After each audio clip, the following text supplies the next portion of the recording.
Place à la lecture dans Il était une fois un livre. Voir la mer, donc il s'est fait nommer en Bretagne, il était l'instituteur de ça. Avec Nathalie Ramage sur Fréquence 8. Bonjour à tous et à toutes. Cette semaine, Il était une fois un livre reçoit Sébastien Tertrais pour nous présenter son livre Tsundoku. Bonjour Sébastien. Bonjour Nathalie. Première question. À la lecture de votre livre, je me suis demandé pourquoi vous aviez choisi ce titre Tsundoku. Eh oui, ça peut être un petit peu curieux. C'est japonais ? C'est japonais, oui, tout à fait. Alors j'aime beaucoup la culture japonaise. Ça remonte à mon enfance, je dirais. Et c'est un joli mot valise qui désigne en fait l'accumulation de livres. C'est dans cet usage-là qu'on l'emploie. Et de livres qu'on ne lit pas tous. Et en l'occurrence, j'ai une bibliothèque, je suis un capitaliste des bouquins, j'aime bien les posséder, et sans forcément tous les lire, je sais que ça me laisse une réserve quelque part, et c'est pour moi déjà un joli mot. Et puis, à nombreux égards, je trouve que la vie a ceci d'assez gourmand que quand on la vit pleinement, une vie c'est très court en fait. Oui, ça je pense que c'est assez subjectif, mais c'est vrai que souvent, quand on arrive dans la deuxième moitié de sa vie, on se dit oh, mon Dieu, il ne me reste plus que la moitié à vivre.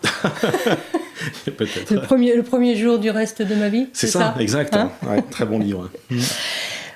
Alors, il a un sous-titre, Une vie ne suffit pas. Alors, une vie ne suffit pas à quoi ? Depuis que je suis môme, je suis passionné de littérature et j'ai toujours rêvé de pouvoir faire rêver d'autres personnes, comme moi j'ai pu rêver en lisant. Et par contre, je ne comprenais jamais comment les auteurs pouvaient avoir du temps pour écrire. J'avais tellement de choses à découvrir que ça me paraissait être quelque chose d'inaccessible. Et je me dis, il faudrait une vie pour vivre et une vie pour en parler, peut-être. C'est un petit peu dans ce sens-là que je notais ce sous-titre qui, pour moi, avait ce sens-là, en fait, quoi. Une vie ne suffit pas à l'écrire. Oui, d'une certaine façon. Et puis, nos vies, ou en tout cas la mienne, je l'ai vécue comme une succession de différents chemins que j'ai pu emprunter au fil des années, à chaque fois avec passion. Et puis, je me disais qu'il était temps à un moment donné de poser quelque chose pour pouvoir continuer d'autres chemins. Donc, je trouvais ça très anecdotique, le fait de le dire simplement comme ça en sous-titre. Une vie ne suffit pas. C'est très subjectif là encore, hein, bien sûr. Et à la fois, elle suffit, puisque l'existence de votre livre le prouve. Tout à fait. Oui, oui, d'une certaine façon. Mais la liste des choses que j'aimerais vivre, elle est encore tellement longue que la liste de vos envies. Oui, la liste des envies, ouais, tout à fait. Alors, vous dites sur votre 4e de couverture que ce livre, Tsundoku, c'est un récit autobiographique romancé. Oui. Alors, vous avez romancé votre vie. Oui, exact. Ça a été... j'ai mis longtemps avant d'écrire ce livre parce que j'avais à la fois des choses à déposer et en même temps une véritable histoire à raconter aussi. Et pas que la mienne d'ailleurs, puisque c'est l'histoire de gens que j'ai pu rencontrer, qui m'ont donné à voir sur moi-même déjà, qui m'ont aidé à mieux me connaître, et puis qui m'ont aidé aussi à mieux découvrir ce qu'était le pays dans lequel je vivais, puis les notions aussi de culture, de différence de culture, phénomène d'acculturation aussi. Et c'est vrai qu'à ce titre-là, je trouve que raconter les histoires que j'ai pu vivre méritait de leur donner de l'épaisseur et un peu de relief, et puis de parler un petit peu des gens que j'avais rencontrés, de parler de leur histoire aussi. Donc c'est romancé dans ce sens-là, dans le sens où j'ai eu à cœur aussi d'aller montrer parfois ce que certains ressentaient dans les personnes que j'ai pu rencontrer, au-delà de ce que moi-même je pouvais ressentir. Et de ce qu'ils avaient pu vous en dire aussi. Tout à fait. Donc c'est une supposition d'auteur. Donc c'est en cela que vous dites que c'est un roman. Enfin, que c'est romancé. Voilà, c'est romancé dans l'absolu. On pourrait presque lire le livre sans penser que c'est une vie réelle, quelque part, puisqu'il y a de nombreuses situations qui sont celles qu'on peut voir ou qu'on peut être amené à découvrir dans un roman, tout simplement. Sauf que là, c'est du vécu, et c'est un vécu que j'avais envie de partager. Riche ? Oui, j'ai l'impression, oui. C'est comme ça que vous l'avez vécu, puisque vous avez souhaité le partager. Oui, tout à fait. J'ai vécu tout ça avec une intensité assez forte. Alors après, c'est ma vision d'auteur aussi, et puis de personne qui a vécu ça. Après, il est possible que d'autres lisent en se disant tout compte fait, c'est pas si exceptionnel que ça, pas si riche que ça. Qui sait? Oui, bon. C'est vrai que ce livre, c'est une autobiographie, donc vous commencez à la raconter, donc c'est écrit à la première personne, bien évidemment, et vous partez du petit minot que vous avez été, quoi. Vous êtes parti de vos souvenirs ou déjà à l'époque vous preniez des notes? Alors, je note depuis môme, en fait, ce que je peux vivre. C'est drôle d'ailleurs parce que j'écrivais quelque chose cette semaine là-dessus on pourrait appeler ça un journal intime, mais quand on est un garçon, on parle très peu de journal intime. Donc j'ai longtemps pas nommé ce que c'était. Puis après, quand j'étais adulte, j'ai appelé ça un journal de bord. Mais dans le fond, oui, c'est une sorte de journal intime. Enfin, c'est un journal, je prends encore des passettes pour le dire. C'est un journal intime dans lequel je posais, et je pose depuis toujours, voilà, ce qui se passe, ce que je ressens, ce que je vis. Sans doute parce que c'était pour moi la possibilité d'en parler au moins à quelqu'un, parce que c'était peut-être difficile d'en parler à des adultes, tout simplement, quoi. Et vous l'avez remarqué, mais effectivement, le livre commence depuis mon enfance, parce que j'ai eu à cœur aussi de montrer, tout compte fait, ce qu'un chemin de vie fait de chacun de nous, quelque part, et comment les deux sont liés, comment nos vies sont très liées aussi à notre enfance, à là d'où on vient, et que ce lien-là est important. En tout cas, pour moi, il a du sens, peut-être d'autant plus aujourd'hui. Je pense que j'ai vécu longtemps sans avoir conscience de ce sens-là. Aujourd'hui, ce sens est beaucoup plus fort encore. J'ai eu à cœur, en fait, d'en parler, de dire d'où je venais.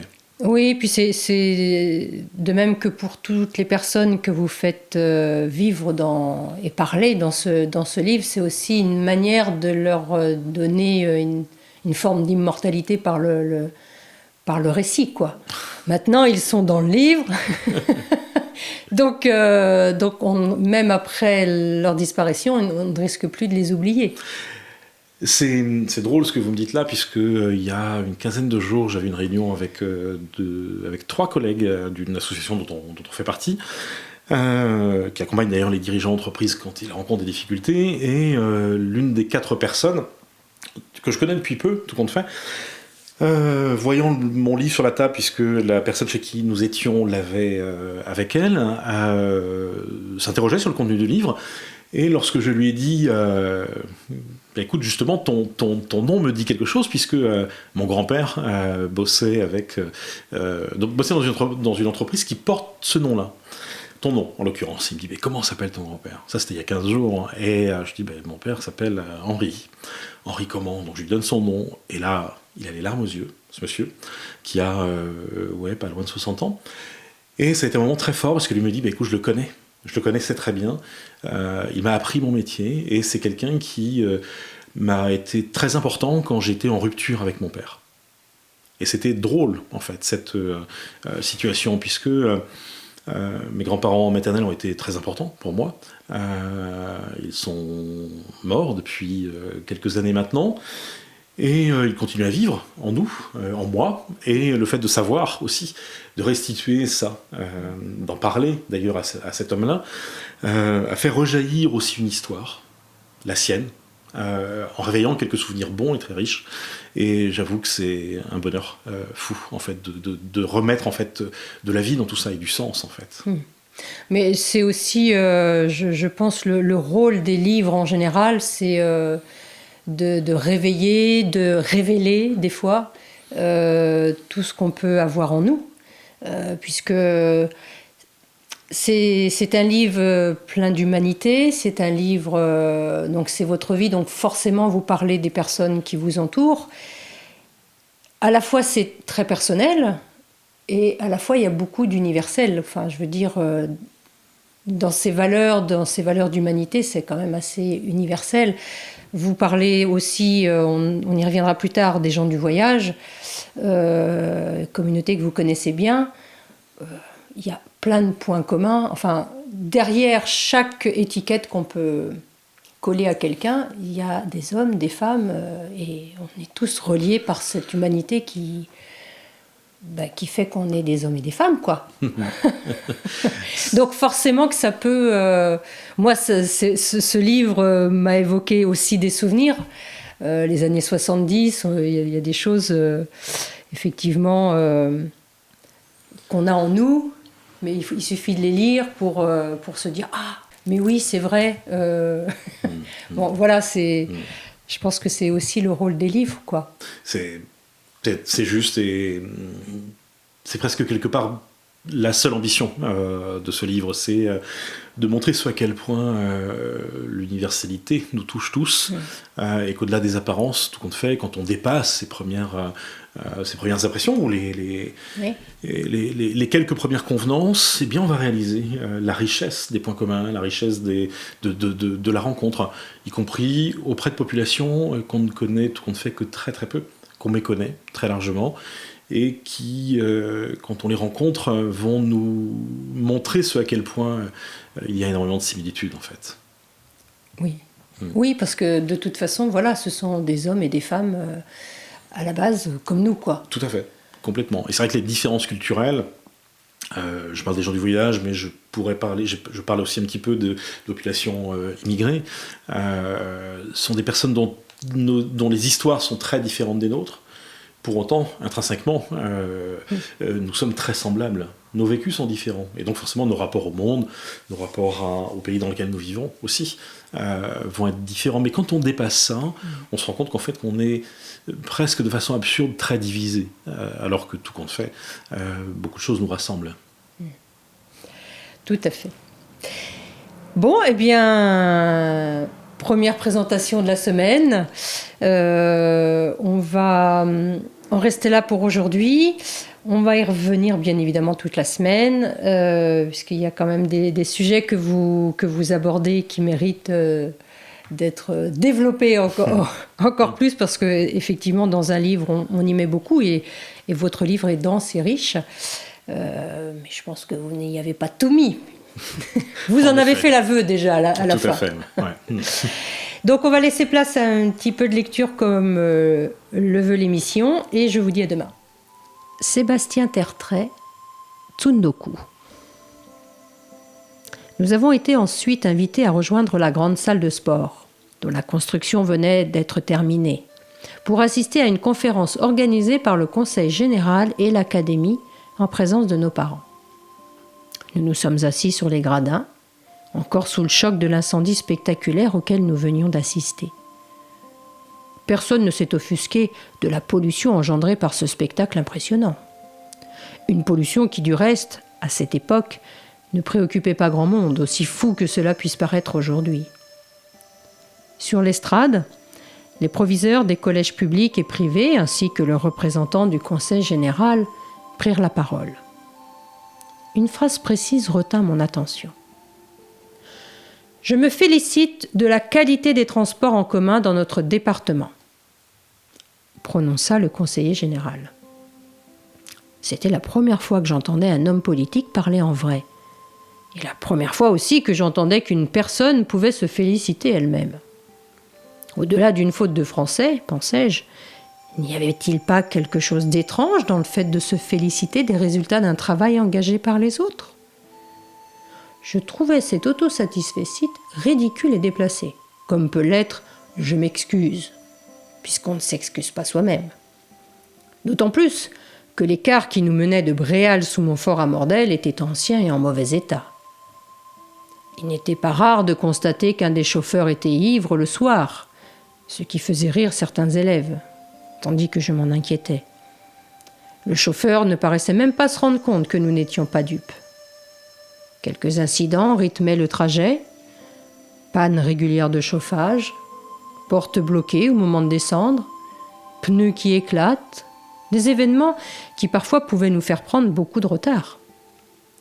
Le pire était pour moi le fait de ne pas pouvoir ouvrir les fenêtres lorsque les journées chaudes arrivaient. La sueur de 50 mômes, ayant couru toute la journée, se trouvait confinée dans un volume étriqué, une véritable carafe de décantation permettant aux molécules des fluides corporels d'exprimer tout leur potentiel pour délivrer au bout d'à peine quelques minutes un mélange âcre de sueur et de parfums bon marché des plus redoutables. J'avais souvent la nausée. Les 3 kilomètres qui me séparaient de la maison semblaient ne jamais vouloir finir. Le jour où nous vîmes arriver un cas récent, nous pensâmes qu'enfin notre situation avait été prise en compte. La joie céda toutefois rapidement la place à la déception et à l'amertume lorsque le chauffeur, un nouveau qui était mieux habillé que les autres, nous indiqua qu'il ne fallait pas nous faire d'illusions, que bientôt nous retrouverions notre car habituel et notre ancien chauffeur, que l'un des deux était en réparation.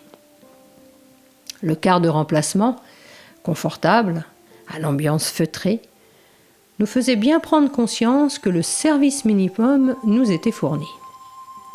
Si jusqu'ici je ne m'étais jamais vraiment offusqué du peu de qualité des transports scolaires, entendre que tout allait bien et que le fonctionnement était exemplaire fit monter en moi de la colère et une profonde indignation. Non, on ne pouvait pas se féliciter de la qualité des transports scolaires. Je sentais monter autour de moi une protestation silencieuse. Des mots de désapprobation se virent sur le visage de collégiens que je ne connaissais pas. Quelqu'un allait certainement parler. Lorsque le micro fut proposé à la salle, mon malaise grandit lorsque j'ai constaté que personne n'abordait le sujet de la qualité réelle des transports en commun. Nous avions pourtant été plusieurs à réagir lors des autocongratulations, et j'étais loin d'être le seul à être conscient de la situation. Pourquoi ce silence ? Les minutes passaient, des questions étaient posées, mais aucune concernant l'état réel des transports. Je me sentais de plus en plus mal à l'aise. Un mal de ventre sourdait, une sensation toute nouvelle pour moi. Je ne pouvais accepter que tout le monde se taise, qu'on fasse comme si de rien n'était, et pourtant, c'est ce qui allait arriver. Je n'avais aucune envie de prendre le micro, je n'avais que 12 ans. D'autres, plus âgés que moi, auraient dû le faire. Je ne voulais pas prendre la parole devant tout le monde, pourtant, en ne disant rien, je me rendais complice de cette situation. C'était insupportable, je bouillais littéralement, déchirée entre des envies contraires, ma peur de prendre la parole, l'impérieux besoin que quelqu'un le fasse, la presque certitude que personne ne le ferait. Il n'était pas juste que personne ne parle, ce n'était pas normal. Quelqu'un devait le faire. Lui, là, à ma droite, le gars de 3e, la grande gueule. Et elle, qui n'avait peur de rien et qui prenait le quart avec moi, elle devait parler. D'autres étaient mieux placés que moi pour le faire. Jamais cet homme n'aurait dû ainsi mentir, parler de ce qu'il ne connaissait pas. J'ai tendu le bras en espérant presque que personne ne le remarque. J'ai demandé la parole en souhaitant ne pas l'avoir vraiment. Jusqu'au dernier moment, j'ai espéré que quelqu'un dirait ce que je m'apprêtais à dire si personne ne le disait. La personne qui distribuait le micro me fit signe de la tête. Elle m'avait vu et vint me l'apporter. Place à la lecture dans Il était une fois un livre. Voir la mer, donc il s'est fait nommer en Bretagne, il était l'instituteur de Sars. Avec Nathalie Ramage sur Fréquence 8.